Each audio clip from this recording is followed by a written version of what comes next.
Welcome to my kitchen. Today we have a special treat. We have Suzie Bigott from Valparaiso, Suzie's Cafe.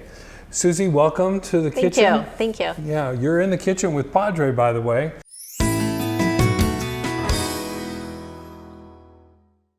Suzie's has a little cafe that's open, I think, at 5 in the morning and goes to 2. She actually opens the doors a little bit early to let police officers come in for their morning breakfast. It's a really beautiful, quaint little store, and it's got this bakery attached to it. I mean, she does. You're known for a lot of your baked goods. Mm-hmm. Yep. So she makes these huge cinnamon rolls that people come from all over the place to have, and so she's agreed to show us how to do that. So Suzie, take it over. Okay. Thank you. Thank you. The recipe we're doing today is cut way down because we do such a large quantity. We'll make maybe... Tell them how many cinnamon rolls a day would you... On a weekday, we average maybe 4 dozen just for in-house use, and then we do a lot of special orders. Like last weekend, we did 150 for a wedding, but on the weekends, we do 150, 200 to get through a Saturday and a Sunday. We also make homemade bread too, so we start about 3 in the morning with our baking. So the recipe. People use cinnamon rolls for weddings. They do. We'll make like a 3-tiered cinnamon roll for like the bride to cut, and then we'll make smaller ones for each of the individual guests. Wow. So we've done that several times. Cool idea. Yeah, we had the pleasure of doing it this past weekend for one of our staff that got married. So that's what she wanted to feed her guests. All right. Okay, so we'll get started here with the dry ingredients. The recipe I'm sharing with you, again, is one that's cut down to about 1/3 of the size. So we're going to start with 4 cups of flour. I've always been one of those cooks where I just kind of measure and go by the seat of my pants. Me too. Yeah, so it took me a while to even write this down because usually we just throw it in a bowl and kind of know what we're doing. I have the same problem. People say, well, tell me what's in it. But it's I don't know. Yeah. And when I started baking, the reason I started baking was on a dare. Uh-huh. So I was working in the church's main office and was trying to organize a Christmas cookie exchange. Yeah. And so the staff, mostly women, said, well, it's easy for you. You're just going to go out and buy cookies. And I said, what do you mean? So men don't know how to bake. So it was like a red flag for me. So we got 4 cups of flour. Okay. And then I pre-measured these out because of time. I've got 2/3 cup of sugar, just plain white sugar. Salt. This is a tablespoon and a teaspoon. A lot of people don't really understand that you need salt in baked goods. Right, salt is what activates the yeast, the salt and the sugar to help the yeast rise. And then we use fresh yeast. We buy the 1-pound blocks. We go through about a case of this a week just for our cinnamon rolls and our bread. Who do you get to supply that to? We have a bakery company called, well, we use 2, South Holland and Dawn's, and we buy all of our flour, sugar, yeast, any kind of bakery product you can think of, cupcake papers, boxes to send it all out in. So I'm going to just crumble that yeast in there. I use Dawn for a lot. They allow us to go and buy certain things when we need them. Whoop, can I help if I put that up? Yeah. Okay, and I'm just going to mix that a little bit to get those dry ingredients mixed up.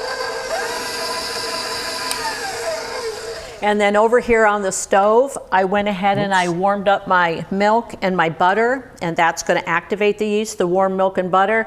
Right here I have, what do I have? I have 1 1/3 cup milk and 2/3 cup of butter.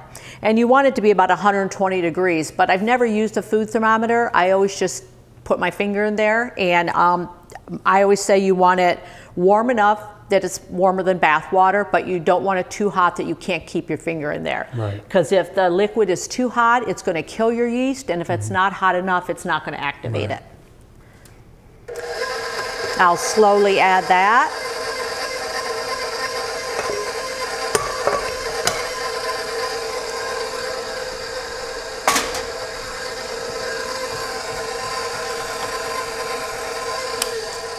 I'm going to just push this down. So how did you get started? How did Suzie's Cafe, was it an idea or how? It was. I never thought it would be like this. I started a small catering business in my home about 30 years ago. And after a few years of doing that, I was kind of forced out to get a public place because you're not supposed to be cooking in your home for people. And when I opened my first restaurant, I thought it was just going to be like a front for the catering business, but the restaurant just took off. Yep. I started. Kind of takes your whole life over, doesn't it? It really does. Our first restaurant had 10 tables. We had 1,000 square feet, and I worked harder then than I do now, and I'm 5 times as big now. Right, but I've got good people. I've got people that have been with me over 20 years. Yeah. And so the trick is to teach them how to do it like you do it, so that you don't lose that consistency. Right, yeah. Have you always liked to cook?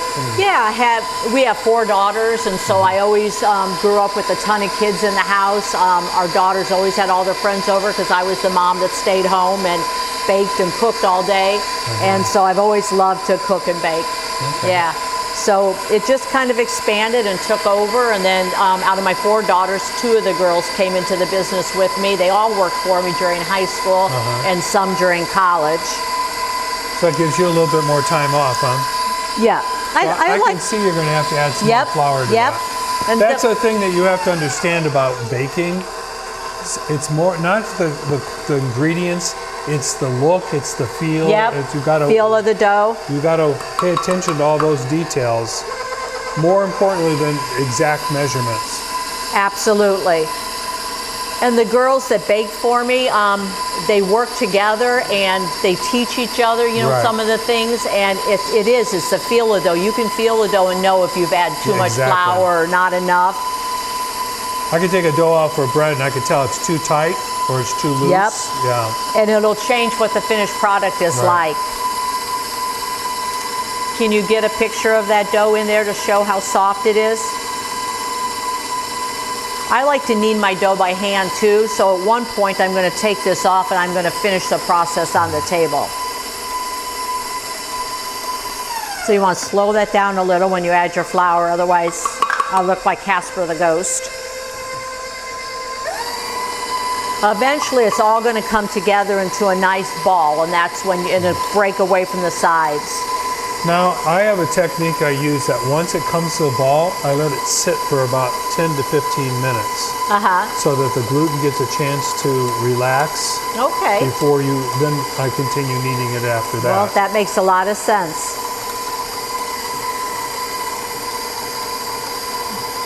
So you have no formal training, just stuff that you've learned along the way. Along the way. You have instincts for it, and then you built on, I graduated high school and met my husband, got married shortly after, and no time for college. But I'll tell you, I got it. I've had people that work for me over the years that went to culinary school, and they've taught me things. Yeah. I teach them the common sense of baking, and they teach me some new techniques. So I can tell I need just a little more flour. Whoa. You basically want the dough to pull away from the side into a ball. Yep. And as you can see, it's getting there. Yeah. And of course, the bigger the batch you're doing, the longer it's going to take. And then there's several rising processes, and so we'll be kind of jumping to the end and showing you what the finished product looks like. But in the winter, when your kitchen is colder, it takes a lot longer for your product to rise. In the summer, it's like you barely roll it out, cover it, and 5 minutes later it's ready to go in the oven. A rule of thumb is to let your dough double in size. So this is going to be a wetter dough anyway. Yes. Because it's a what they call an enhanced dough. Do we put the eggs in? Yeah, that's a really good idea. We're going to put the eggs in.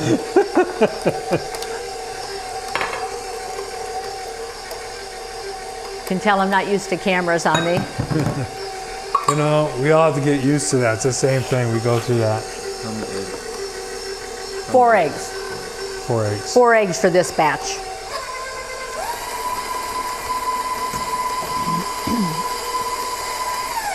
Usually I would have put those eggs in right when I started with the liquid, but it won't bother. It won't matter. That's the other thing, is that when you're making a dough, it's very forgiving. Yes. Might need to borrow a little more flour. Sure. AP? Pardon me? Using AP flour? I use a high gluten flour. High gluten?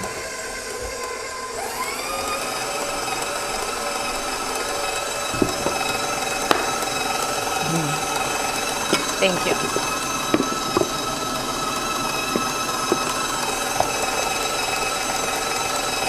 There we go. Now it's got that yellow,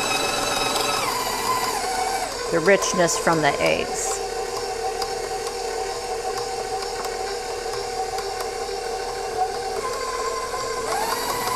Woo.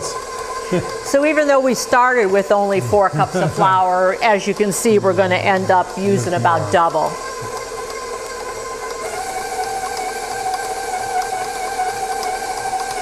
When the dough's resting here for a minute, then, you know, we can chat a little bit more before we roll it out. I'm distracting you, in other words. No. That's the thing that I don't, when I'm cooking and I'm entertaining people, they want to talk to me, I can't do it.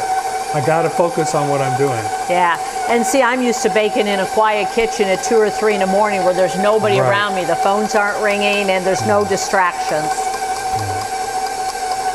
I need a little more flour, I think.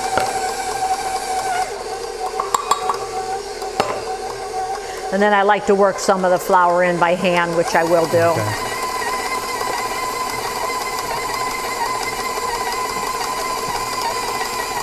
All right, let's do the rest of the magic by hand. Okay, why don't you come over here? Here's a... I'll take that. Thank you. Nice thing about cooking and baking at work too is I have dishwashers, so I don't have to clean up my own mess. So do I. So you see it's still sticky.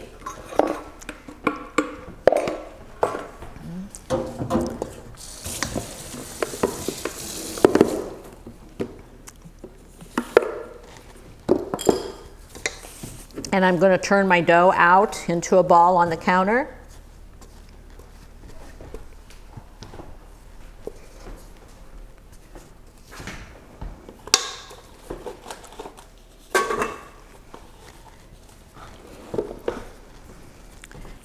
And then you're just going to bring it in, and you're going to keep turning it and pressing down.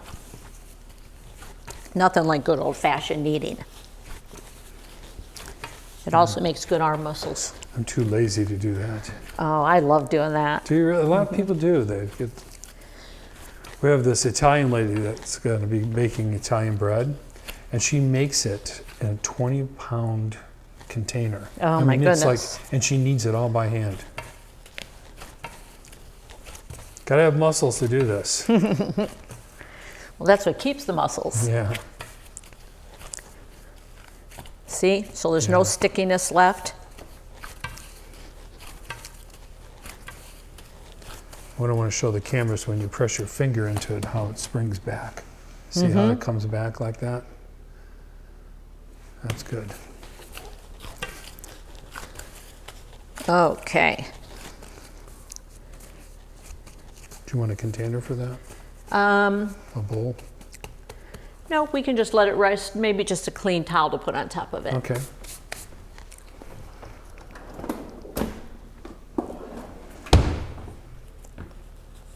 You want it dampened? Yeah. Okay. I'm going to let that double in size. And we might work with it before it's just quite double because of time. Okay. So what do you want to talk about? All right. So you were saying you got started in this by catering at home, and then you we opened up the first state shop. of Indiana has such stringent rules about certified kitchens, et cetera, and inspections. Yeah. And I didn't know all that when I first started, and so I took out a little ad in the paper and named my catering business and thought I'd get some orders and stuff. So then I got a phone call one day, and I thought it was an order coming in, and it was the health department. And they're like, "Well, where's your licensed kitchen?" And I'm like, I don't know, what do you mean licensed kitchen? Yeah. And so then it was explained to me that, you had to have a licensed kitchen, and I tried to put it in my home, but I was in a neighborhood where they didn't really want a licensed kitchen, so it was really good. All things worked together for good. Yeah. It forced me out, and I opened our first little place on Washington Street. We had 10 tables, we did a lot of catering, but then we started making the cinnamon rolls and the homemade bread and stuff, and we just had a huge following. Yeah. And so we stayed there for 8 years, and then we built the place where we are now. So as part of that business is reputation. Absolutely. And people want to come for consistent quality. And when they find a place like that, they're loyal to places Yes. like that. Our business is built on regulars. I would say about 80% of our staff, or not our staff, our customers are regulars. We know people by name. You know, we know what they're eating and drinking before they even sit down. Once in a while, they'll change it up on you. Tell the story about the young man that was bussing tables for you. That Tommy. yeah. Tommy Leonelli, I hired him when he was in 8th grade. His mom is a school teacher, a single mom, and he was looking, you know, for make a little bit of money to supplement his baseball and everything. And he came to work for me as a busboy, eventually became a server, worked his way through 8th grade, all of high school, and four and a half years of college, and now he's a physician assistant. Wow. Graduated from VU and working at a hospital, and That brings a lot of satisfaction when you can my see. gosh, yeah. That's why you have employees that last Yep. so long. That's another sign of a good business if it's able to keep its staff. Yeah. It's very difficult these days. Yeah, we're like a big family at our restaurant. They do things outside of work, like for instance, Clara's wedding. I think everybody except one employee that had to go to a funeral on Saturday was at Clara's wedding. Yeah. It's a big, you know, we're like a big family. How has God played in all this for you? Well, God is the most important part of our business. I was raised by my grandmother, who was very strong in faith. And in fact, when I opened my first restaurant, she gave me her big picture of the Last Supper. Okay. And it's still hanging in my restaurant. And she said to put God first and you'll always be successful. Yeah. So we try and give back, you know, through our restaurant. We have a couple of charities, and one in particular that's dear to me is the Oasis Home in Guatemala for young girls who have been rescued from trafficking and stuff. And so I was able to go down there a few years ago too to see these girls and to see this home that we support. So it's very important to give back when God's been gracious to you. Yeah, great. So faith is very important to our family and even in the business. Great. And just treat others like you want to be treated. We Yeah. treat our family like our staff like family, and they're not out looking for better opportunities. Right. I hope they never do. Good. Okay, here we are. Now you can see the dough is twice the size, so it's ready to work with.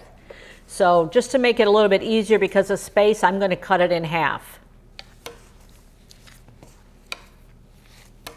Now I'll set one piece aside, and then we're going to roll it out. Just an old-fashioned rolling pin is the best. Whoops, get over there, knife.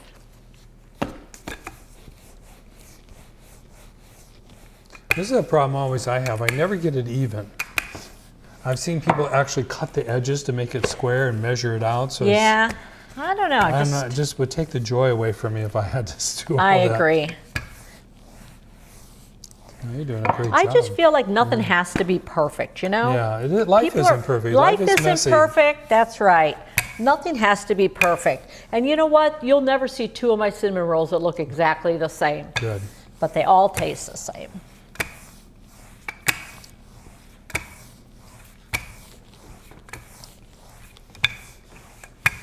Again, this is where those arm muscles come into play. Yeah. Now, when I do this, because my belly hits the thing, I have a big powder of flour lying across my gut. That's okay. Oops. Whoop, get back out there. Okay, so that's about right. Okay. And then all I've got here Brush is some butter on melted there. butter. We're going to cheat and pour it a little bit. And we're just going to spread that out really good. Little pastry brush.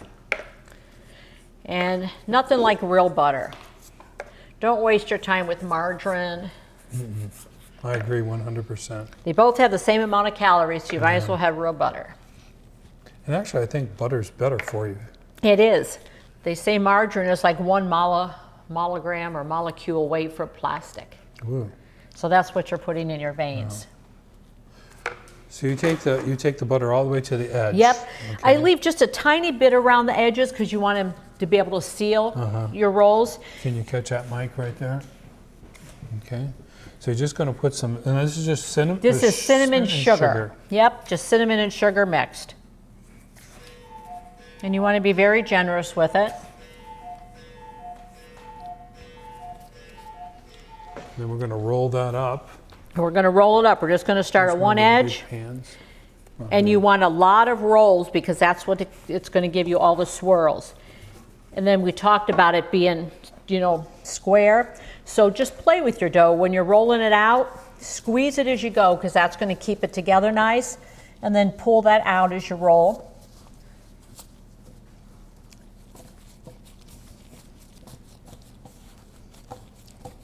Well, you got a lot of a lot of spirals.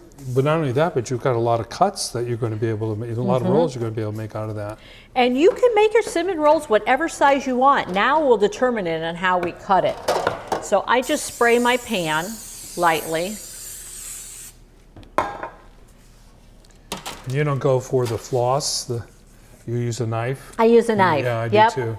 And at the restaurant, when we roll it out, I have a bigger area, so it's usually my dough is a little bit bigger, and we measure it like with 4 fingers. We'll do like this, cut, 4 fingers, cut, and that's going to be the size. I'm going to make them just a little bit smaller, then they won't be as threatening, because I brought some of the big ones with to show you. So we're going to do about 3 fingers. You're going to put these like this? Yep. Do you smash them down? You don't have to smash them down at all, but what you want to do is pinch them together here so that when they bake, they don't come open. Right. And if they come open, they're still going to taste the same. They just maybe won't look quite the same.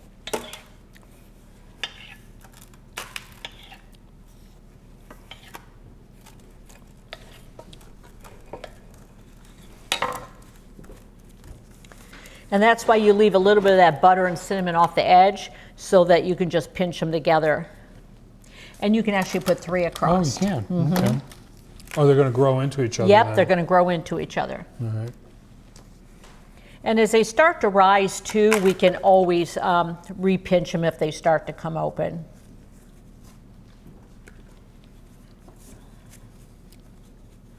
I like to put them where the swirls are up like that. When you get to the end piece, I like to go like that. Yeah.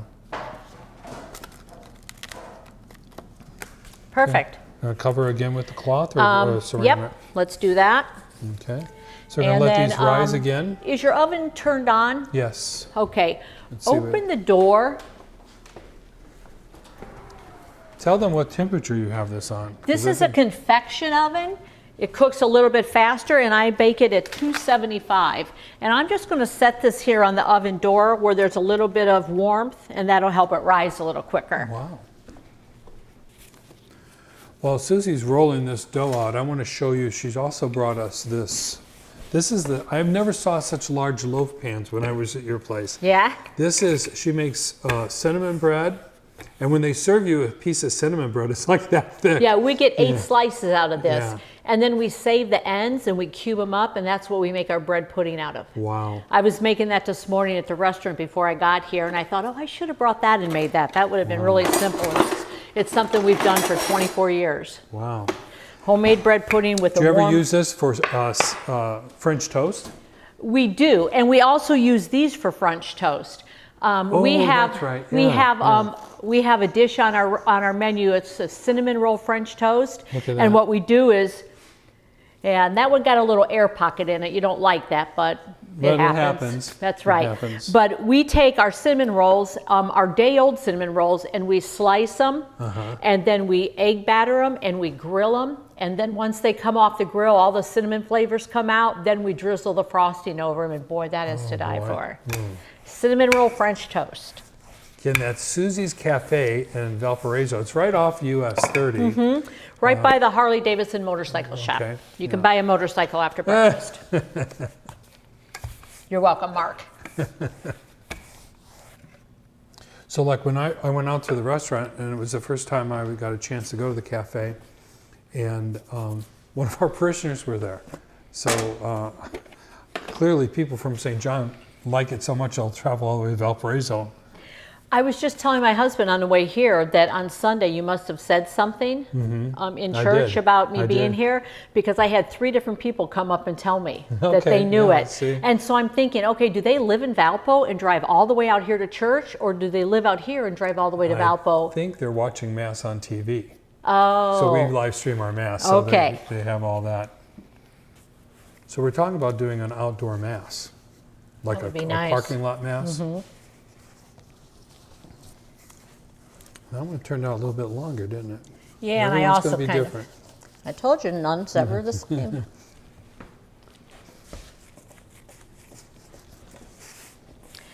And it's just, like I said, really important to go through and hold it together like this because that keeps it from separating.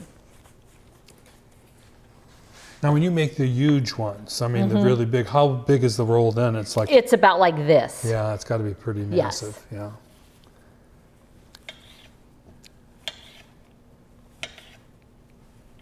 Excuse me. Is it sprayed already? Yep. Already.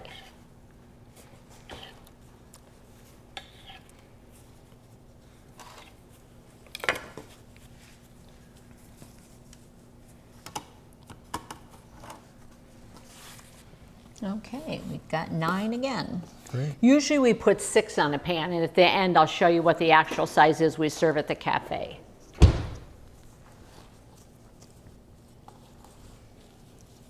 So these are still going to be nice size when they're done, but they're a lot smaller than you get at our place. On the weekends, though, we do make ones a little bit smaller than this because we have so many children that come in on the weekend, and their parents won't let them eat a big one, but they'll let them have a little one. So we usually make about 3 or 4 dozen small ones on the weekend. Okay, so this is the size of the cinnamon rolls we serve at the cafe. We do 6 to a pan. Our glaze is made with real butter, powdered sugar, a little bit of milk and vanilla. That's no it. cream cheese. Nope, no cream cheese. We don't do a cream cheese frosting. It would be good. And then we just slather it on nice and thick like this. And then I was telling the guys when we serve it, we'll put this on a plate, like a 7-inch or a 9-inch plate. We'll put a big hunk of butter on, and then we'll microwave it for about 45 to 60 seconds where everything is just goozing off of it. We'll have to do that when the ladies Yes, come. All right. yes. These boys are going to want to have. Oh, yeah. And that's how we serve them. And like we said, no two ever look alike. No, But that's okay. That's, you know, they're homemade. Right. You know? They're not made from a big machine in a big factory. In fact, probably, I would say we've been in business 24 years. I would say we were in business probably 18, 19 years before I ever bought a Hobart mixer. Really? We would start it in a little KitchenAid like that, turn it on the table, work with it, and I'd burn out probably 4 or 5 KitchenAids every year. Yeah. Finally, I got smart and got a big mixer. I want to thank you, Suzie, for coming in. My pleasure, my pleasure. You're in the kitchen with Padres, Suzie's Cafe in Valparaiso, open from 5 to 2. 7 days a week. 7 days a week. Come see us.